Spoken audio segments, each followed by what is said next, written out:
finally mess around with makeup and create super cool looks. So today, Sexy Makeup Studio decided to do this really nice, cute, glamorous unicorn look on me, and it looks so amazing. We're going to be doing something different where we're going to be showing you the process and the step-by-step on how to recreate this look. So stay tuned.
That was it for today. I hope you guys enjoyed this quick little tutorial. Thank you so much, Sexy Makeup Studio.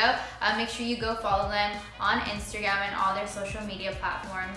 They're going to be posting this on there too, so go ahead and give them a shout out. Make sure to put unicorn emoji so you can let them know that you're part of the Quinceanera.com fan group.